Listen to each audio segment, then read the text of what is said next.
Depuis les immenses fenêtres de la station, le ciel nocturne semblait s'étendre à l'infini. Une multitude de vaisseaux spatiaux extraterrestres scintillaient comme des lucioles emmêlées dans une toile alors qu'ils flottaient. Chaque vaisseau portait les marques distinctives d'un univers auparavant inconnu de l'humanité. Une réunion de l'élite galactique s'était tenue, marquant une première dans l'histoire de l'humanité. Ils étaient anxieusement fiers à chaque pas qu'ils faisaient dans la station. Le cœur battant Elias Carter suivait les ambassadeurs plus âgés. Il était le plus jeune à seulement 22 ans, et il avait été choisi non pas pour son statut, mais pour la façon dont son intellect fonctionnait. Sa compréhension fulgurante des langues et des schémas extraterrestres avait stupéfié le Conseil de la Terre unie à son retour sur Terre, tandis que des spécialistes plus expérimentés avaient hésité. Le seul rôle qu'il était censé jouer était celui d'observateur et c'était tout. C'était du moins sa conviction jusqu'à présent. Les salles du sommet étaient incroyablement vastes. Les murs argentés scintillaient d'une douce énergie, tandis que des sculptures imposantes de monarques non identifiés se dressaient entre eux. Des entités d'une autre dimension les accompagnaient alors qu'ils se promenaient. Des êtres ornés de plumes et d'écailles se voilaient sous des formes de brume et de cristal. Des monstres dont les rugissements résonnaient comme les éléments. En comparaison avec les humains, tous les autres animaux semblaient extrêmement vieux. De plus, Elias sentait comme si la gravité l'écrasait à cause de l'insignifiance de sa race. La domination de Zerath était au centre de tout cela. Ce sommet était organisé par eux et leur reine en était la dirigeante. Même avant qu'il ne quitte la Terre, Elias avait entendu des murmures à son sujet. Il n'y a jamais eu de pays humain plus ancien que la reine Lutaro, qui précède même les archives écrites de l'histoire humaine. Réputée pour être à la fois époustouflante et redoutable, elle était une reine puissante qui avait subjugué des nations entières par sa simple présence. Les délégués humains se frayèrent un chemin dans la majestueuse chambre. Alors que la brume tourbillonnait autour, le toit s'arqua si haut que la noblesse extraterrestre était assise en rangée, leurs cercles s'élevant comme des marches de montagne. Au milieu de la pièce, le trône de la reine extraterrestre reposait. Les articles avaient été inexacts à son sujet. De plus, elle possédait davantage. Elle se tenait grande et élégante. Le clair de lune illumine sa peau délicate, ornée de lignes argentées qui coulent comme des rivières. Elle semblait voir au-delà du corps et dans les esprits des personnes devant elle, car ses yeux émettaient une lueur subtile qui n'était ni feu ni lumière, mais plutôt quelque chose de plus profond. C'était comme si les murs de la pièce étaient vivants de sa voix lorsqu'elle parlait. « Bienvenue, enfants de la terre », les salua-t-elle. Le diplomate humain principal s'humilia. Alors que des murmures résonnaient dans la salle, quelqu'un chuchota « Nous sommes honorés d'être ici, grande reine. L'humanité ne cherche que la paix, la compréhension et l'amitié parmi les étoiles. » Les expressions des extraterrestres variaient de la curiosité modérée à l'indifférence totale, comme si la voix humaine n'était qu'un simple oiseau dans une tempête. Le poids des pas pesait lourdement sur Elias, mais il garda la tête baissée conformément à la politique. Alors les yeux de la reine se tournèrent ailleurs. Alors qu'elle détournait progressivement son regard des diplomates les plus âgés, ses yeux lumineux finirent par croiser les siens. « Ma poitrine se serre », pensa Elias. À son grand désarroi, il était incapable de détourner son regard. Comme l'attraction de la mer, son regard était inébranlable, mais pas vicieux. Avec ses longs doigts ornés de marques argentées, elle leva une main. « Celui-là », répondit-elle d'un ton ferme mais définitif. « Cet humain sera à moi. » Un silence étrange descendit sur la pièce. Le jugement pesait lourdement sur les mots alors qu'ils résonnaient à travers la pièce. Aucune réponse ne vint du chef diplomate. Pour revenir à la reine, il jeta un coup d'œil rapide à Elias. La reine resta impassible en disant « Votre Majesté, il doit y avoir un malentendu. Il n'est qu'un jeune homme et un simple observateur. Je ne suis pas confus. Parmi tous ceux qui sont ici, c'est lui qui sera mien. » Élias sentait le poids de chaque regard humain et extraterrestre sur lui, et il voulait demander ce qu'elle voulait dire, mais il ne pouvait pas se résoudre à parler. Lui appartenir. C'était une pensée insondable. Il n'était pas un objet, pas un prix à sélectionner. Un émissaire extraterrestre ressemblant à un reptile avec des écailles de couleur rouille siffla de plaisir. Alors la reine désire un animal de compagnie. L'humain devrait être honoré. La pièce résonna de rire et Klaus resta silencieux, les oreilles brûlantes de rage. Il pouvait voir à la fois la colère et la terreur sur les visages de ses concitoyens, et il pouvait dire que l'humanité était faible en cet endroit. Un regard de la reine mit fin aux moqueries. Pas un animal de compagnie, pas un serviteur. Elle parlait à ceux qui riaient alors qu'ils étaient entourés de civilisations plus fortes et plus anciennes. Vous pouvez y réfléchir, terrien, mais comprenez ceci. Ce que j'ai dit restera dit. Son regard resta fixé sur Élias pendant un long moment avant qu'elle ne se penche en arrière contre son siège. La session prit fin peu de temps après, mais Élias était dans un tel état de tourment mental qu'il n'entendit presque pas les derniers mots prononcés. Alors que les humains sortèrent de la chambre, le diplomate plus âgé lui saisit fermement le bras et murmura « Ne dis pas un mot, pas avant que nous comprenions quel jeu elle joue. » Ils se précipitèrent à travers les couloirs, évitant les regards curieux des extraterrestres et les chuchotements qui les suivaient comme des ombres. Aalia resta silencieusement contre le mur, les poings serrés. Finalement, il trouva sa voix. « Pourquoi moi? Pourquoi essayez-vous de nous humilier ou de nous tester ?» cria un diplomate. Le reste de la pièce se transforma en une cacophonie de cris alors qu'ils retournaient à leurs appartements. « Pourquoi ne choisissez-vous pas l'un d'entre nous? Vous êtes les leaders et les diplomates, après tout, » dit-il son ton plus accusateur que prévu. Le diplomate plus âgé prit la parole, son expression sombre. « Tu es juste celui qu'elle a choisi, » dit-il. « Et cela fait de toi la pièce la plus dangereuse sur ce plateau. » Élias détourna le regard, sa frustration grandissant. Il avait espéré ce moment se tenir parmi les étoiles et prouver la valeur de l'humanité, mais pas sous cette forme, comme une revendication faite par une reine qui le voyait comme rien de plus qu'un objet de curiosité ou un prix. Le lendemain seul, dans sa chambre, Élias s'assit près de la fenêtre et regarda les vaisseaux extraterrestres à l'extérieur. Il réfléchissait à la terre, à ses forêts et ses océans, au rire de ses jeunes frères et sœurs, à la chaleur du soleil, sur sa peau et à la fragilité de tout cela comparé à l'immense étendue de la galaxie. Son fil de pensée fut brusquement interrompu par un doux carillon. Une silhouette imposante et blindée entra alors dans le bâtiment et le garde s'inclina modestement avant d'expliquer que la reine lui avait demandé d'être présent. Le cœur d'Élias battait à tout rompre. Maintenant, maintenant, maintenant. Il suivit le garde le long des couloirs vides. À chaque pas, son cœur s'emballait. Les portes s'ouvrirent sur un couloir privé éclairé par des lumières bleues apaisantes.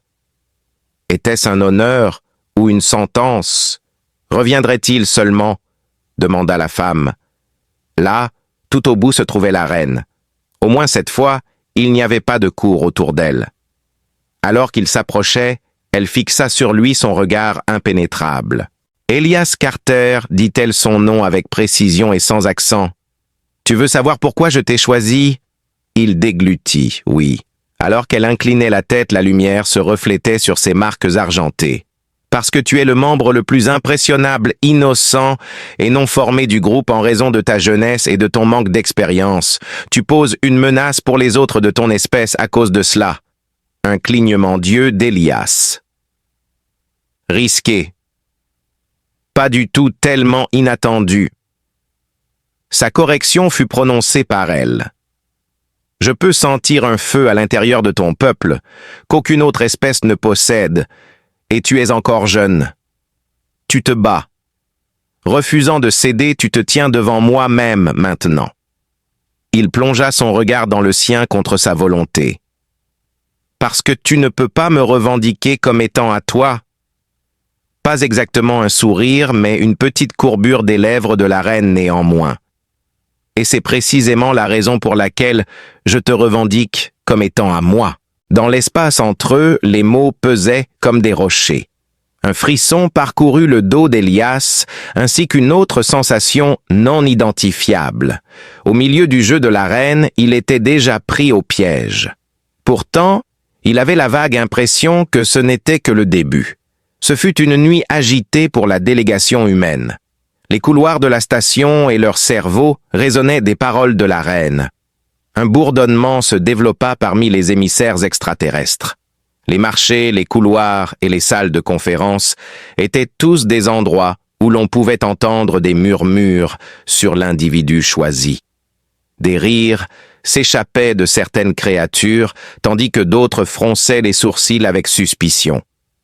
Être reconnu par la reine Luther était tout un accomplissement. En tant que monarque, elle avait le pouvoir de soumettre des mondes entiers d'un simple geste du poignet et de mettre fin aux rébellions. Elle venait de mentionner le plus jeune d'entre eux, une seule personne. Les diplomates débattaient à huis clos dans les quartiers humains. Selon l'un, elle nous met à l'épreuve. Elle teste notre capacité à nous agenouiller. D'un autre côté, elle pourrait avoir l'intention de le transformer en symbole. Quelqu'un d'autre a dit qu'en disant non, nous l'insultons. Notre dignité est souillée si nous consentons. Après une longue journée de travail diplomatique, l'ambassadeur Hale s'essuya les yeux. Nous devons être prudents. Les gens ici sont encore trop jeunes pour comprendre pleinement l'humanité. Un seul faux pas pourrait nous stigmatiser de manière permanente comme faibles. Entre eux, Elias était assis et écoutait sans offrir aucun commentaire. Il ne pouvait pas arrêter d'y penser. Pourquoi l'avait-elle choisi ? Qu'avait-elle remarqué que personne d'autre n'avait vu? Sa présence ici n'était pas invitée. Être un symbole n'était pas ce qu'il avait demandé. Hale le regarda alors que les autres se taisaient. N'oublie pas que tu as des gens qui se soucient de toi, Elias, quoi qu'il arrive. Tu représentes la terre-mère. Être fort est essentiel. Malgré sa faiblesse intérieure, Elias hocha la tête. Le lendemain arriva plus vite qu'il ne l'avait anticipé. À leur entrée se tenait un grand garde zérite, silencieux, son armure émettant un faible éclat. Le garde dit qu'Elias Carter avait été demandé par la reine. Tous les diplomates présents se tendirent. Les salutations augmentèrent en volume. Il est accompagné par d'autres. Graduellement, le garde secoua la tête. Cela a été décrété par la reine. Seul il voyage. L'atmosphère s'assombrissait. Chaque regard pesait lourdement sur Elias.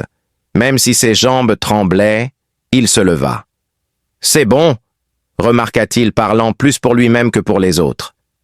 Un garde l'escorta dans des couloirs apparemment sans fin, éclairés par la lumière et la pierre polie, tandis qu'il disait « J'y vais ».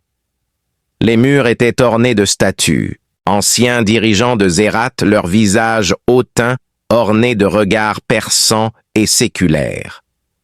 Elias réfléchit à la possibilité que Lutara, avec son regard intemporel, puisse être sculptée de la même manière à l'avenir. Ils entrèrent dans une chambre moins vaste, mais non moins magnifique que la salle du trône. Une brume de draperie argentée flottait. Un arôme charmant et étrange embaumait l'air. Avec ses robes tombant comme de l'eau, la reine Luther se tenait au milieu prête.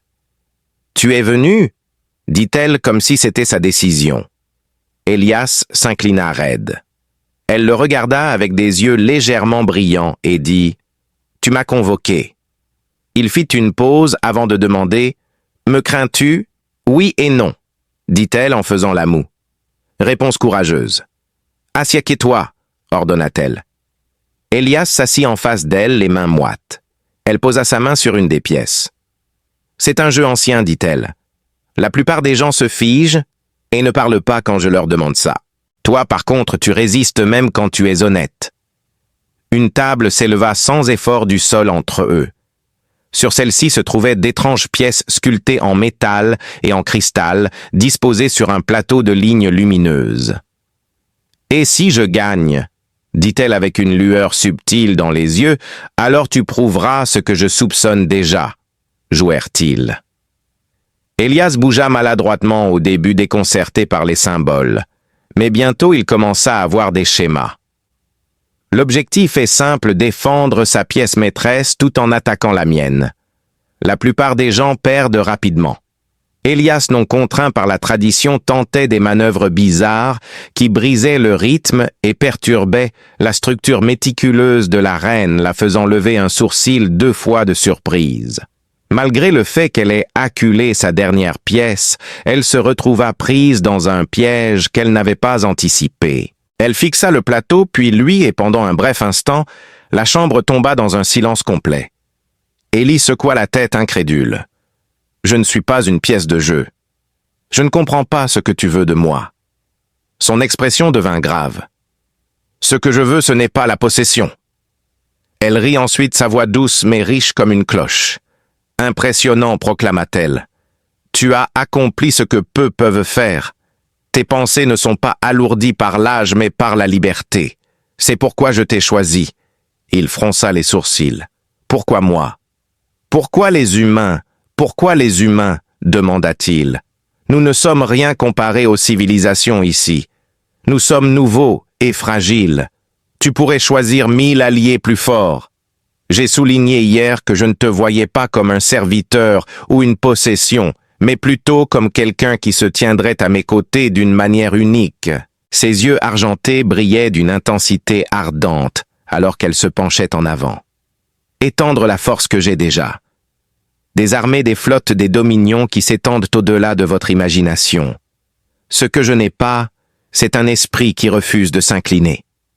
Même si votre peuple est jeune, je vois quelque chose dans sa jeunesse qu'aucun empire ne peut engendrer: la défiance, l'adaptabilité et le feu. » Elias serra les poings de frustration. « Et si je refuse, alors vous restez libre ?» demanda la reine, son expression trahissant sa curiosité intellectuelle. « Je ne te mettrai pas aux chaînes, mais comprenez ceci, que vous l'acceptiez ou non. La galaxie a déjà vu mes mots, ils te surveilleront. Certains vous envieront, d'autres te craindront. Tu ne peux pas échapper à leurs yeux. » Elias pouvait sentir le poids de ces mots sur lui et des rumeurs commençaient à circuler. Même si elle se déplaçait avec grâce, sa présence était imposante alors qu'elle l'encerclait lentement. « Je ne te commanderai pas, Elias Carter. Au lieu de cela, je vais te montrer. Marcher dans mes couloirs. Apprends ce que les autres ne peuvent pas voir. Si tu me rejettes encore après cela, dit-elle, elle te libérera. » À ce moment-là, il était marqué. Il lui jeta un coup d'œil en arrière, croisant à nouveau son regard. « Et si je choisis mal ?» murmura-t-elle avec un soupçon de sourire. « Il n'y a pas de mal, seulement le chemin que tu crées. » Ce qui suivit fut une série d'événements complètement étrangers à Elias. La reine lui permit de voir des parties de son palais que personne n'avait jamais vues auparavant. Il entra dans une salle des archives, remplie de tablettes lumineuses, qui enregistraient des batailles plus anciennes que les pyramides de la Terre. Il contempla les ingénieurs érates, pliant l'énergie en des formes que les humains ne pouvaient pas encore comprendre. Il se promena dans des jardins aériens ornés d'arbres cristallins. Et tout autour de lui, la reine était présente. Elle s'intéressait moins aux armées et aux richesses de la planète Terre qu'aux récits, aux mélodies et aux rêves humains. Elle voulait savoir pourquoi les gens peignaient des ciels, écrivaient de la poésie et riaient même face à la tristesse. Elias faisait de son mieux pour expliquer, mais il se sentait souvent insignifiant. Mais il remarqua qu'elle écoutait attentivement, comme si les connaissances qu'elle recevait étaient plus précieuses que des flottes de navires. Cependant, tout le monde n'était pas accueillant. Les extraterrestres dans les couloirs murmuraient à voix basse, et certains le regardaient même avec désapprobation. Il le voyait comme un jeune homme de la terre qui osait se tenir là où des rois s'étaient accroupis. À la tombée de la nuit, il entendit un sifflement provenant d'une grande créature, ses ailes déployées derrière elle. « C'est pire que ce que j'avais imaginé », dit l'ambassadeur Hale, avec un profond froncement de sourcils, après avoir entendu l'avertissement d'Elias. « Pars tant que tu le peux encore humain. Le regard de la reine est une malédiction, mais ses faveurs ne durent guère. » Elias jeta un coup d'œil à l'étranger, mais il disparut avant que les gardes n'arrivent. Rester près d'elle fera de toi une cible pour les factions jalouses et les concurrents. Tu es plus qu'Elias maintenant. Tu n'es qu'un symbole, dit Hale. Je n'ai jamais voulu ça, dit Elias. Le lendemain, Elias retourna dans la chambre de la reine. Elle se tenait à la fenêtre fixant le ciel. Après qu'il soit entré, elle ne s'est pas retournée tout de suite. « Il te tourne déjà autour, » murmura-t-elle comme si elle pouvait lire dans ses pensées. « Ils craignent ce que tu représentes. »« Et que représentais-je » demanda Elias. Ses yeux argentés perçants se déplacèrent alors qu'elle se retournait. « L'avenir, une race inflexible, une voie imparable. Toi, Elias Carter, tu es la preuve que l'humanité ne se soumettra pas. C'est pourquoi je désire ta présence à mes côtés, » dit-il le cœur battant. « Et si je dis toujours non » murmura-t-il, sa présence remplissant l'air comme une inondation alors que la reine s'approchait. « Alors tu suivras ton propre chemin. » Il se sentait partagé entre la fierté et la crainte, entre l'envie de partir et celle de s'élever. « Quoi que tu décides, la galaxie reconnaîtra toujours ta grandeur, » dit-elle, et ces mots trouvèrent un écho en lui. Pour la première fois depuis son arrivée, Elias réalisa que sa vie avait été irrévocablement modifiée. Qu'il soit d'accord avec son affirmation ou non, il ne pourrait plus jamais être un simple enfant de la Terre. Rencontrer son regard lui apportait un mélange de peur et d'admiration face à la gravité de la décision qu'il devait prendre. Le sommet se déroulait comme avant, mais quelque chose avait changé dans l'air. Même parmi les humains, des chuchotements suivaient Elias. Certains le regardaient avec fierté, d'autres avec inquiétude. Elias sentait le poids du regard non seulement de la reine, mais de tous ceux qui se trouvaient dans la station. C'était comme si chaque délégué extraterrestre l'étudiait, le mesurait essayant de deviner ce qu'il ferait ensuite. Les couloirs étaient électrisés d'anticipation, alors que des extraterrestres de toutes tailles et formes glissaient en passant avec un air de méfiance subtile. Les émissaires de la Confédération Irat aux ailes lui lançaient des regards glacials, tandis que les dignitaires de la planète Orex à la peau de cristal marmonnaient dans leur propre langue, tapotant la table avec des messages codés. Elias savait qu'un seul faux pas pouvait déclencher une tempête politique. Se rappelant les leçons que lui avait transmises la reine, les schémas de la diplomatie extraterrestre, l'histoire des traités des alliances et des guerres s'étendant sur des milliers de cycles, il tenta de se concentrer. Elle lui avait enseigné que le silence pouvait tuer certaines espèces, tandis que les mots étaient de plus tranchants que des lames pour d'autres. Il était obligé de mémoriser chaque détail parce que cela comptait. La délégation humaine s'est réunie pour le conseil un matin et l'expression de l'ambassadeur Hale était sombre. « Les rumeurs se répandent trop vite, » dit-il à Elias. « Certaines personnes ici ne te font pas confiance et certaines veulent même te faire du mal. » Elias fronça les sourcils et demanda « Pourquoi moi? Je n'ai fait de mal à personne. Pourquoi ?» murmura Hale, « parce que tu es un symbole. Être en faveur de la reine te rend dangereux et les habitants de la galaxie ont tendance à poursuivre les individus dangereux. » Ce soir-là, Elias retourna dans la chambre de la reine pour la trouver assise, le dos tourné fixant le ciel. Le poids de la responsabilité pesait lourdement sur ses épaules et il déglutit difficilement. Il n'avait pas demandé à être pris dans ce réseau d'intrigues interstellaires, et il n'avait certainement pas demandé à être le plus jeune humain, jamais remarqué craint et envié par des douzaines d'espèces plus anciennes et plus sages que lui. « Tu sembles perturbé » dit-elle sans détourner le regard. « Je me sens déplacé ici. Ils ne m'accepteront pas, avoua-t-il. Je suis encore trop jeune et trop petit. Comparé à toi, je suis impuissant. Je suis impuissant à me défendre. » Ses yeux lumineux rencontrèrent les siens, alors que la reine se tournait enfin vers lui. Il y a d'autres dimensions au pouvoir que la force physique et la puissance militaire. Elias, le pouvoir est décidé par toi. Se tenir droit est un choix que tu fais même quand tu es petit. Leur pire crainte est justement celle-là. Oui, vous êtes humain, mais vous pouvez aussi être assez imprévisible. Votre arme, c'est ça. Lentement, Elias hocha la tête. « Que dirais-tu de me dire quoi faire ?»« Regarde, dit-elle. Reste en vie en apprenant. Certaines personnes qui vous sourient essaieront de vous attaquer plus tard, tandis que certaines personnes qui vous attaquent pourraient finir par devenir vos amis. Une toile énigmatique a été tissée depuis le début des temps. Une navigation prudente est nécessaire. » Avec un cœur chagriné, il quitta la chambre. Au-delà du couloir, la lumière semblait s'estomper. Il semblait que des yeux épiaient depuis des points de vue dissimulés et des ombres apparaissaient là où il ne devrait pas y en avoir. Le premier examen fut rapide. Lors d'une réunion privée, un humble légat de l'Empire du Coran a invité Elias. À son arrivée, la porte se referma hermétiquement derrière lui. Alors qu'il parlait, les yeux du Coran brillaient. « La reine te favorise », murmura-t-il. « Pouvez-vous saisir la gravité de la situation? Chaque autre espèce vous considère comme une énigme. Des rumeurs circulent sur votre peuple, affirmant qu'il est innocent, crédule et faible, et certains complotent même votre disparition. » Le rythme cardiaque d'Elias s'accéléra.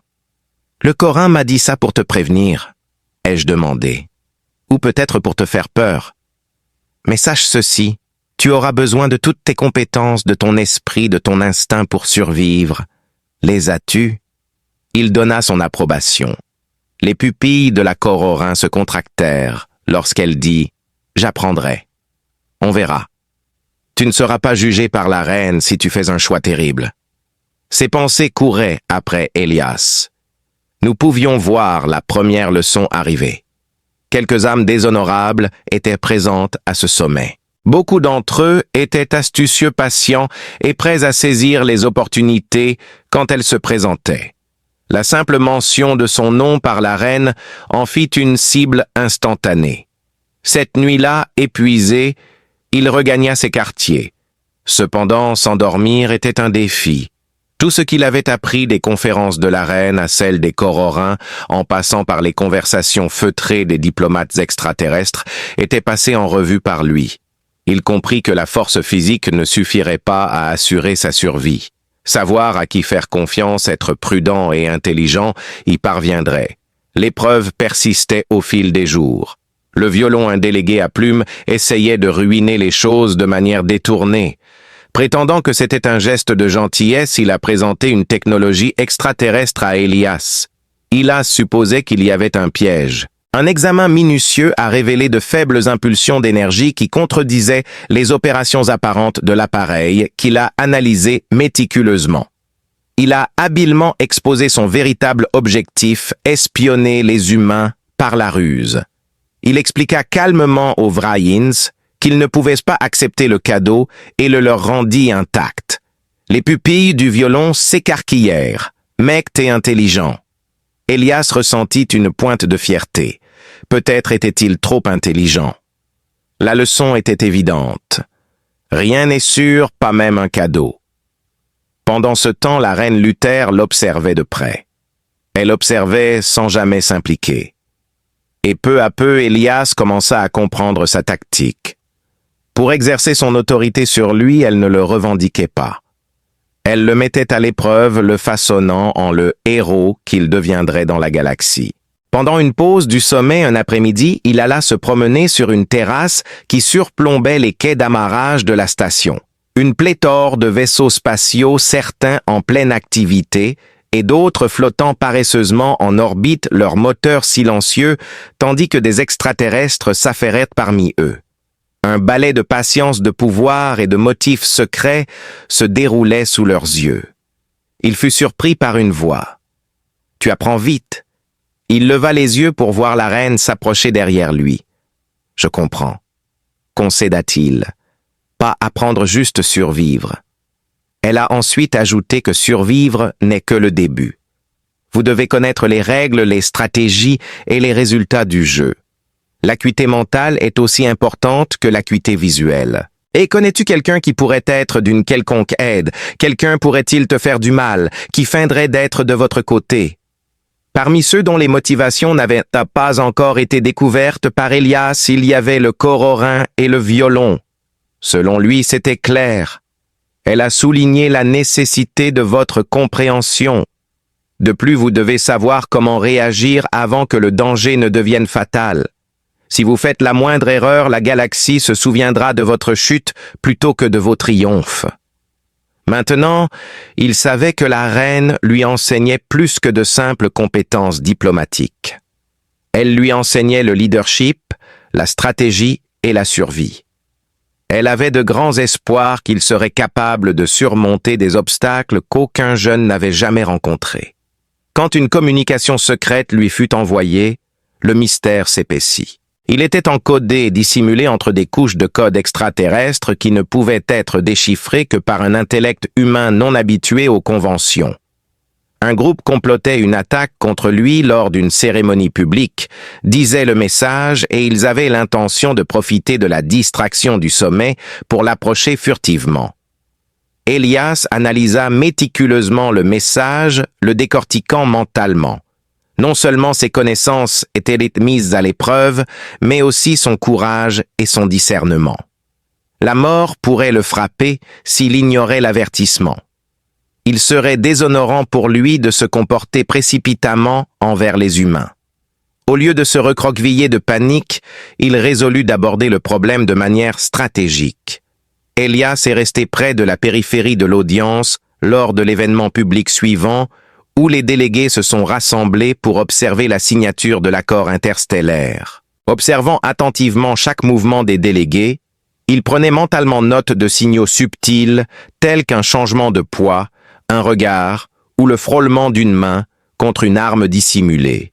Subtile et presque indétectable fut l'attaque lorsqu'elle arriva finalement. Près de lui, une fleur cérémonielle enfermée dans une flèche mortelle s'envola.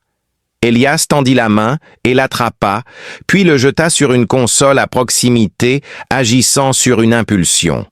Après que le gadget s'est allumé, il a lancé un spectacle de lumière dramatique mais inoffensif à travers la pièce, ce qui a réveillé les gardes de la reine. En un instant, les assassins potentiels furent appréhendés. Elias resta immobile, tandis que la pièce éclatait en chaos. De l'autre côté du couloir, il aperçut enfin l'approbation de la reine Luther lorsque leurs regards se croisèrent. C'était son coup. Il avait réussi à rester en vie sans perdre son sang-froid. Par la suite, elle chuchota doucement lorsqu'elle se retrouva seule dans la chambre de la reine. Pour la première fois depuis des jours, Elias se permit de se détendre. « Je ne suis pas sûr d'être prêt pour tout cela », reconnut-il, admettant qu'il apprenait plus qu'il ne l'avait imaginé. Ces nouvelles connaissances incluaient non seulement des compétences de survie, mais aussi de la stratégie de la patience et du courage. Elle a dit à Elias qu'être prêt prend du temps, mais que ce qui compte vraiment, c'est d'essayer et de se relever quand les autres pensent que tu vas tomber. C'est ce qui rend une personne extraordinaire, et c'était un sentiment qu'il n'avait pas ressenti depuis des jours, l'espoir. Il était peut-être petit jeune et inexpérimenté, mais il croyait pouvoir survivre. La première étape était de survivre, et la seconde était d'apprendre à diriger, à penser et à agir. La toile d'intrigue l'encerclait toujours, mais maintenant, pour la première fois, Elias se sentait plus qu'un simple pion. Il était un participant actif, un cœur, un cerveau, et un joueur à l'échelle de la galaxie. Et il réalisa que la reine ne l'avait pas choisi pour sa force, mais pour son humanité. Les humains, contrairement aux extraterrestres, pouvaient surmonter des obstacles apparemment insurmontables, penser en dehors des sentiers battus et défier la logique. Dans cette épiphanie, Elias Carter sentit les prémices de l'homme qu'il devenait, un homme qui ne reculerait pas, qui ne s'effondrerait pas et qui pourrait encore influencer le destin de la galaxie. Ce matin-là, en particulier, la station était excessivement silencieuse. Non seulement cela, mais même le bourdonnement habituel du conduit d'énergie était notablement atténué, comme si les étoiles elles-mêmes retenaient leur souffle. Elias Carter, qui avait commencé à ressentir le rythme de la station, le mouvement des ombres, les indices subtils des alliés potentiels ou des ennemis, se sentait mal à l'aise face au calme relatif. Soudain, une alarme brisa le silence. Avertissement. Flotte non autorisée détectée en orbite extérieure. Tous les délégués doivent rester dans les zones sécurisées. Le cœur d'Elias battait à tout rompre alors qu'il courait vers le pont d'observation où une grande fenêtre révélait les baies d'amarrage de la station et l'étendue noire au-delà. Des lumières rouges clignotaient dans les couloirs, tandis qu'une voix tonitruante annonçait le message en plusieurs langues. Une grande flotte de navires de guerre s'était matérialisée à l'horizon, leurs coques élégantes et mortelles, noires comme le vide et regorgeant d'armes. Ce n'étaient pas des navires diplomatiques, mais des prédateurs prêts à frapper. Une voix calme mais autoritaire de la reine retentit dans le système de communication, ordonnant à toutes les personnes présentes de rester à l'intérieur de la station et de ne pas engager le combat tant qu'on ne leur en donnerait pas l'ordre. Elias Carter, présentez-vous à ma chambre sans délai. Naviguant rapidement à travers les délégués effrayés, Elias intervint alors que les nobles extraterrestres se disputaient, certains sortant des armes cachées et que les humains restaient près de lui, leur peur palpable. Elias lui aussi ressentait la peur, mais une clarté soudaine s'installa. C'était un test, oui, mais de plus que la simple survie. C'était un test d'action et de pensée sous pression. Elias se figea en entrant dans la chambre de la reine. « Tu dois agir, dit-elle simplement. « Comment ?» demanda-t-il avec étonnement. « Je ne suis qu'un humain. Je n'ai ni navire, ni armée, ni armes, comme ces attaquants. » Les lèvres de la reine se courbèrent alors qu'elle étudiait la flotte approchante. Elle pointa une table où étaient affichées des cartes des hologrammes de la flotte ennemie et des schémas des systèmes de défense de la station. Elias les étudiait, absorbant chaque détail, le nombre de la flotte, leur vecteur d'approche, le timing des boucliers orbitaux, parce qu'il avait quelque chose qu'il ne pouvait pas prévoir, son style de pensée unique et sa capacité à percevoir au-delà de l'attendu.